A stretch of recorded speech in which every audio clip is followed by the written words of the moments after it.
Hi, everybody. Welcome back to Bible in a Year. My name is Natalie, and today we are on day 350. I am so happy that you're here today, and I hope that your day is going fantastic. We are going to be reading out of 2 Chronicles chapter 21, Zechariah chapter 3, and then we're going to close out our day with John chapter 14, but we're only reading verses 1 through 14 today. So let's get started with 2 Chronicles chapter 21.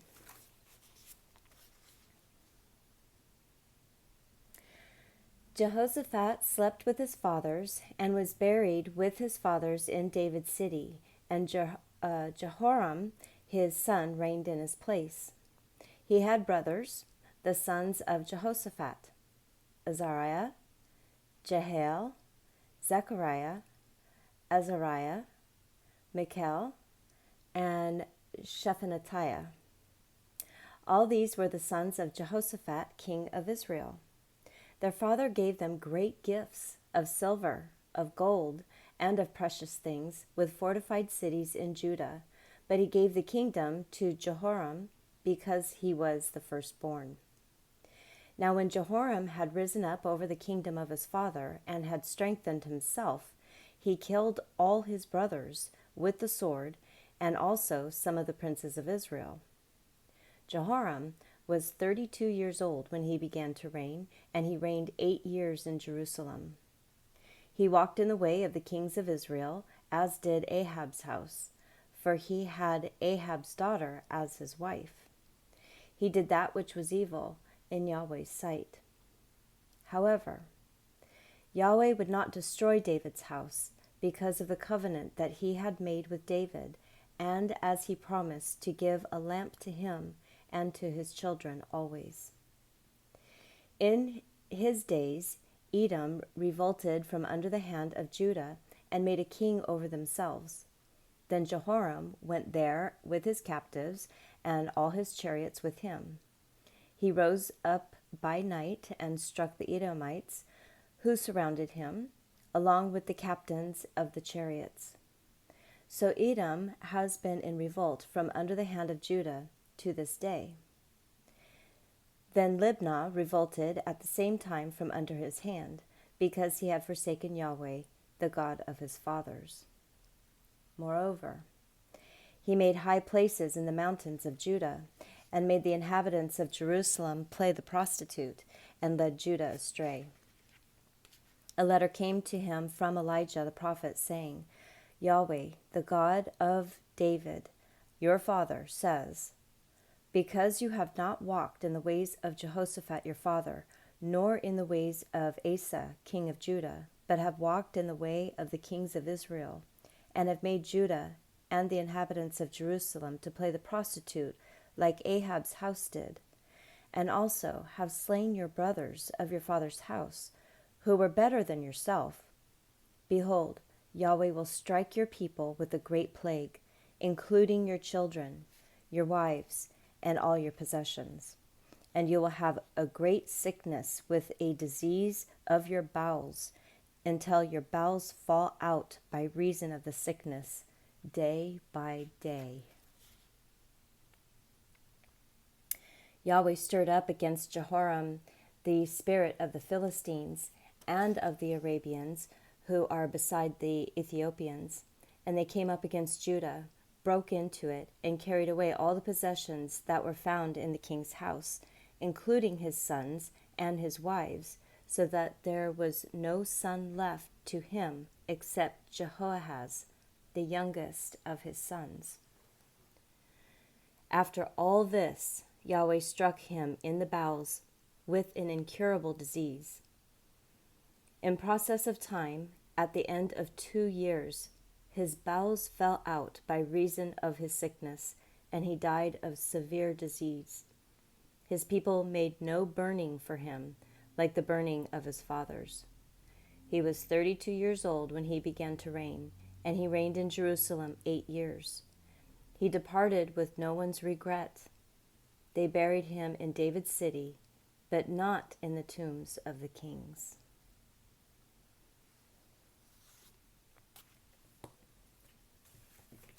Yikes. Oh, oh. All right, moving into Zechariah 3. How do you want to be remembered when you pass away? I mean, while your bowels falling out is pretty notable, to not be remembered or for people to have regret that you've passed on, that is so sad. That is so sad to me. How do you want to be remembered? I personally, while I have upset people in my path, I think for the most part, I would like to be remembered as someone with patience and someone who listened and someone who was able to put others' shoes on my feet and consider the path that they're walking before I judge. That's how I want to be remembered. All right, Zechariah 3. He showed me Joshua, the high priest, standing before Yahweh's angel, and Satan standing at his right hand to be his adversary. Yahweh said to Satan, Yahweh rebuke you, Satan. Yes, Yahweh, who has chosen Jerusalem, rebuke you. Isn't this a burning stick plucked out of the fire? Now Joshua was clothed with filthy garments and was standing before the angel. He answered and spoke to those who stood before him, saying, Take the filthy garments off him. To him he said, Behold, I have caused your iniquity to pass from you, and I will clothe you with rich clothing. I said, Let them set a clean turban on his head. So they set a clean turban on his head and clothed him, and Yahweh's angel was standing by.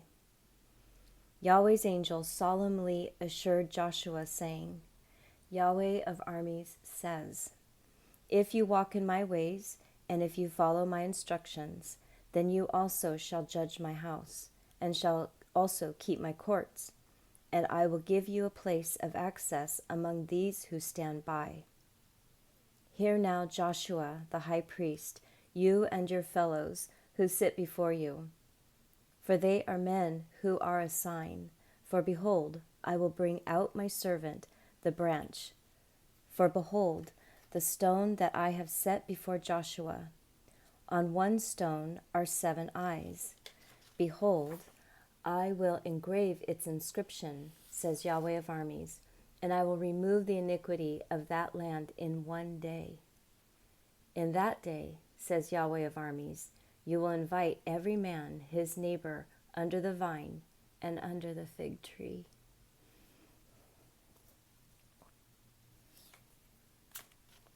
I love that. In that day. Okay, John chapter 14, verses 1 through 14. The good news of John. And Jesus is speaking. Don't let your heart be troubled. Believe in God. Believe also in me. In my Father's house are many homes. If it weren't so, I would have told you. I am going to prepare a place for you. If I go and prepare a place for you, I will come again and will receive you to myself, that where I am, you may be there also. You know where I go, and you know the way. Thomas said to him, Lord, we don't know where you are going. How can we know the way? And Jesus said to him, I am the way, the truth, and the life. No one comes to the Father except through me. If you had known me, you would have known my Father also. From now on, you know him and have seen him. And Philip said to him, Lord, show us the Father, and that will be enough for us. And Jesus said to him, Have I been with you such a long time, and do you not know me, Philip? He who has seen me has seen the Father. How do you say, 'Show us the Father'? Don't you believe that I am in the Father and the Father in me? The words that I tell you, I speak not from myself, but from the Father who lives in me, does his works. Believe me that I am the Father and the Father in me. Or else, believe me for the very work's sake. Most certainly I tell you, he who believes in me, the works that I do, he will do also, and he will do greater works than these, because I am going to my Father. Whatever you will ask in my name, I will do it, that the Father may be glorified in the Son. If you will ask anything in my name, I will do it.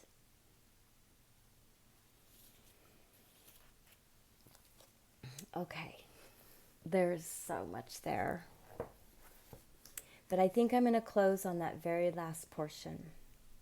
I did a video way back. It was probably about a year ago, if you want to find it. It's one of the shorter ones before we actually started the format of Bible in a Year. And it's about when God decides to stay on course. So I've heard that a lot, this particular verse, where you ask anything in my name, and I will do it. And so for people who have done that and truly believed and put their heart before God and called on Jesus' name, but their prayer was not answered in the affirmative, the positive. It wasn't answered in how they wanted. And there is a reason for that.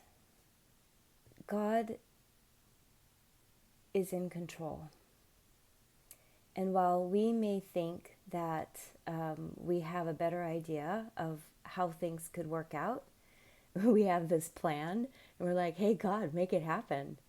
God already knows what the plan is, and which that doesn't mean we shouldn't come to him in prayer. We need to have that communication line open. But when he doesn't say yes, it's because he wants to stay on course for you and for the good of you. And your plan that you might have, it might not be the best plan for you, and you just can't see it yet. The example I gave is when Jesus was on the mountain. We're going to be coming across it. And he was praying to God. He prayed 3 times that we know of in the Bible, saying, please, let's not do this whole cross thing.